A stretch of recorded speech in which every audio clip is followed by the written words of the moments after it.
他是所有人眼中的武学废材，背地里却是百年罕见的绝世高手。可每当有人嘲讽他不过是一滩烂泥，他却只是嘴角轻蔑一笑。我是烂泥。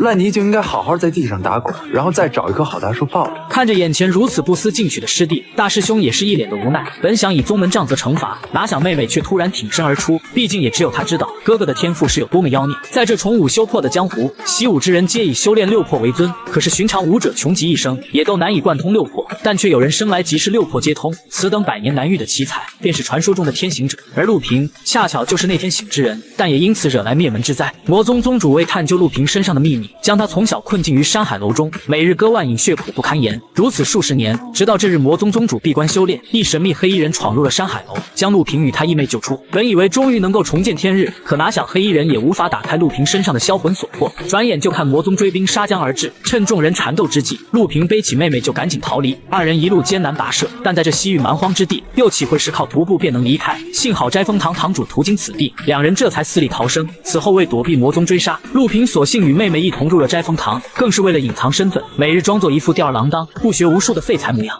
陆平，你可还记得师傅所教的六魄之力的由来吗？大师兄，我脑子不好使，听了这些就头疼。大师兄闻言恼羞，眼前一幕在这3年来已经不是第一次上演，可他依旧还是不厌其烦的教授陆平六魄之道。随即就看一酒壶被高高抛起，大师兄的眼眸中顿时乍现青光，紧接拔剑拉弓，那剑使迅猛激射，眨眼便将那酒壶破碎。如此不完，只听得弓弦铮铮作响，嗖的一声破空，正中铜钱百步穿杨。而这便是冲之魄，洞悉万物轨迹，如抽丝剥茧，丝丝层层不漏。天下习武之人，皆要拜武学祖师，择一魄入门修行，随后再达到2魄以上，最后乃至5魄贯通之能。我方才运用冲之魄，看清酒壶与铜币的运动轨迹，方能一击即中。大师兄这话音刚落，便将那弓箭交给陆平，如若他也能做到和自己一样，今日便能免去责罚。陆平闻言不屑，随手便是接过了那弓箭，见其一副信誓旦旦模样，原以为他在此刻就要显露真身，岂料这拉弓引箭一样画条，箭矢射出却不沾那酒壶分毫。众人见状纷纷讥笑，大师兄心中生怒，当即便是惩戒陆平去清扫马厩。这不是斋封堂的废物陆平吗？就是啊，真的是个烂泥扶不上墙的家伙。看哥哥被同门这般侮辱，妹妹苏唐只觉甚是委屈，她质问陆平为何不将那实情道出。原来就在刚才陆平射箭之际，神识中忽然察觉100米开外的水缸之中居然有条长虫，而陆平那一箭竟是将那活物直接洞穿。万一让他们看见我的真本事，哭着喊着求我留下来怎么办？岂不是没意思？咱们不都说好了吗？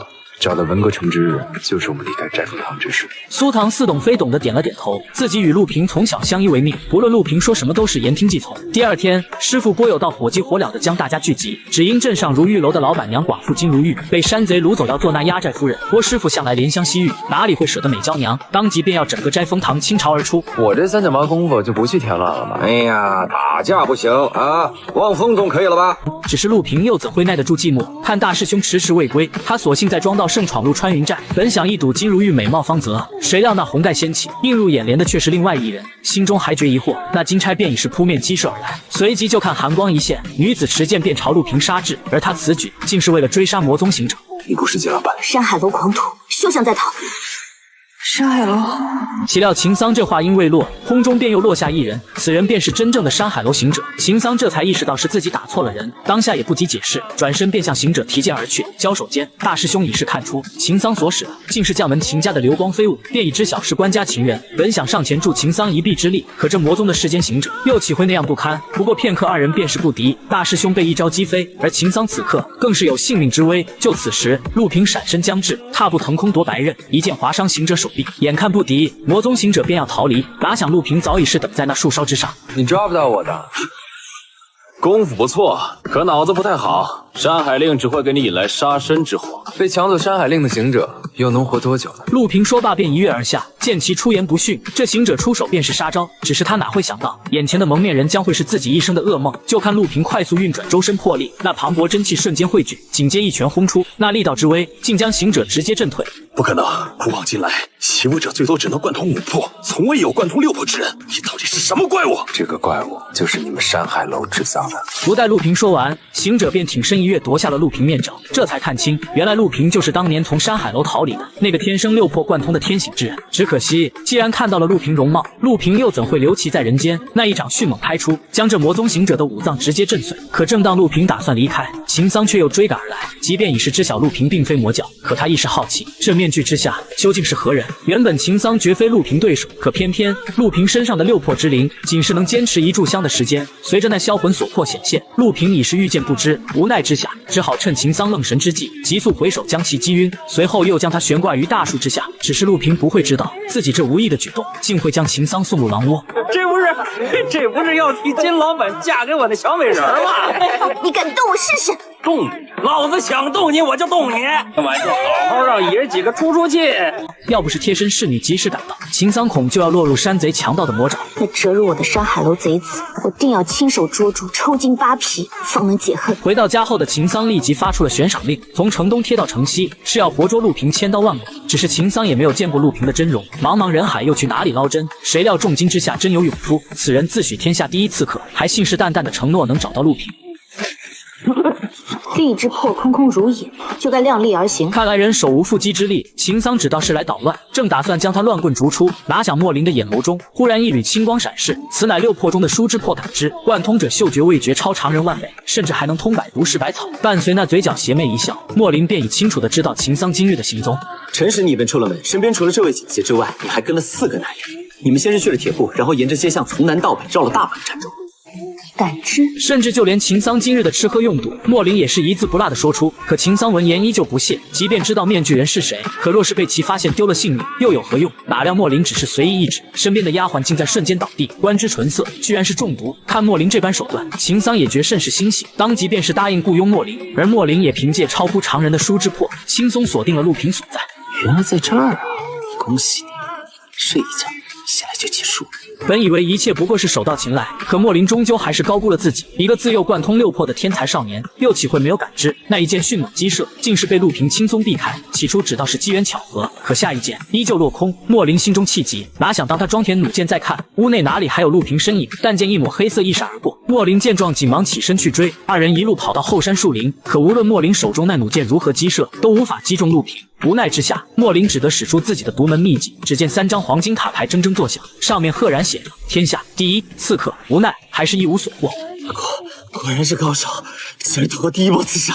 谁知下一秒，树林中却突然传来一声惨叫。想不到这莫林居然早已在此设伏，陆平一时不察，此刻已是陷入流沙无法自拔。这是小爷特地为你种在这里的蚯蚓草，根系可以改变土质，只要你陷入他制造的流沙当中，就算你力之魄再贯通，也不可能轻易出来。可就在莫林满脸得意之际，陆平却也露出一抹诡异笑容。莫林还觉疑惑，乃至下一秒，陆平便从这流沙中一跃而出，紧接反手一掌，就将莫林推入了这流沙之中。你这水准根本不是普通高手，你到底是谁？我就是个普通人啊。至于现在，我要去睡觉了。看陆平转身离去，莫林只觉甚是恼羞。可他哪里会知道，若不是有桑桑这层关系，莫林恐怕早已是要生死道消。而陆平眼看事已至此，索性便打算去找桑桑摊牌。可秦桑一见到陆平，便要拔剑相向。无奈之下，陆平只得先将秦桑迷晕。可就此时，随着眼角余光一瞥，这酒楼中竟又来了2个不速之客。陆平一眼便是认出，此2人是那魔宗山海楼手下。原来那魔宗行者在澶州被杀一事，已是传到了山海楼楼主耳中。胆敢动我山海楼的东西，渡他下黄泉吧！当即便要火部最强的女修罗前去刺杀陆平。可当星罗来到斋封堂后，却并没有发现陆平身影，索性将其他宗门弟子折磨得遍体鳞伤，以此来逼迫陆平现身。却没想大师兄先挺身而出，拦在了星罗身前。你可以救这些人，但是我要你用这个银钩勾在你的肩上，像狗一样把他们一个一个拖出这里。至于能够救几个，就看你的命有多硬。大师兄闻言一愣，他心知自己绝非星罗对手，可看着眼前遍体鳞伤的同门，大师兄还是毅然决然地让那银钩穿过自身。他步履维艰，每一步都似要耗尽全身气力。可偏偏这时，星罗一脚踩在了师弟身上，这突如其来的变故让大师兄再也支撑不住，只得任由那银钩穿透琵琶。这一声撕心裂肺的惨叫，让躲在暗处的陆平一时一痛。风尘多年的回忆再次浮现眼前，山海楼的折磨如同梦魇般缠绕，是自己始终无法面对的伤。此时却见一道身影急速闪过，手中弩箭迅猛击射，竟让女修罗也猝不及防。随着星罗负伤，大师兄也终是脱困。这世上怎么会有你这么识相的人？滚！不关你事，人家都踩到我们脸上来了，这事要是传出去，我以后还怎么做天下第一刺客？二人谈话让星罗只觉聒噪，登时就将手中剑矢甩将挥出，也幸亏莫林反应急速，这才没有被此剑击中。只是无奈，这莫林天生便没有力之魄，只能凭借身形暗器与星罗周旋。可仅凭如此，又怎可能敌过星罗？看两人为了同门无惧生死，让暗处的陆平只觉羞愧。苏唐，我做了3年的噩梦，现在总算明白了，一味的逃避只会牵连更多人。这一点大师兄和那个刺客都懂。真的要去吗？等我。此时就看那银钩划过长空，直袭莫林而去。见微已，陆平以道圣模样总算出现，众人见来人皆是一喜，心想以道圣的实力，定能将星罗击杀。只是他们哪会知道，陆平以伤残己身换来的6魄之力，在半个月内只能使用1次。那日为杀魔宗行者，已是几乎耗尽，此刻对战星罗，也不过是强弩之末。大师兄看出陆平窘境，脑海中忽然想到，师父曾在此处埋藏了一坛烧刀烈酒，其中所蕴含的灵力必然不凡。他紧忙就要莫林以书之魄寻找酒坛所在，就在那个葫芦下面。苏唐，靠你了！没想到苏唐年纪轻轻，却已是力之魄大成。所谓力之魄尽力，贯通者力拔山兮，气盖山河。若达宗师境，将无人可挡。随着苏唐眼眸闪过一缕红光，掌心气流涌动，一拳挥出，似有能撼动山岳之威。一声轰隆震天，气浪翻滚，将那2人尽皆震飞。而陆平脸上的面具也随之滑落。所有人见状都是一怔，谁能想到宗门中的废柴师弟，竟会是传闻中的道圣？哼，原来是你。赶紧通知楼主。看星罗转身离去，陆平紧忙起身去追。倘若自己的身份暴露，山海楼定然不会放过自己。只是不想，一炷香的时间刚到，销魂所魄立刻浮现，直接将陆平身上的6魄之力隔绝。眼看星罗就要离开，忽然一道身影掠过，仅是一掌，便将星罗击落湖中。没想到来人竟会是自己的师傅。我早就说过，我武功非常厉害啊！现在看见了吧？哼哼，摘风堂，赶超北斗，指日可待。这师傅是满脸的傲娇之色，可他又哪会知道，星罗竟然并没有命丧于此，而是回到了魔宗山海楼。属下确定，那个人就是3年前从楼中被劫走的天行者陆平。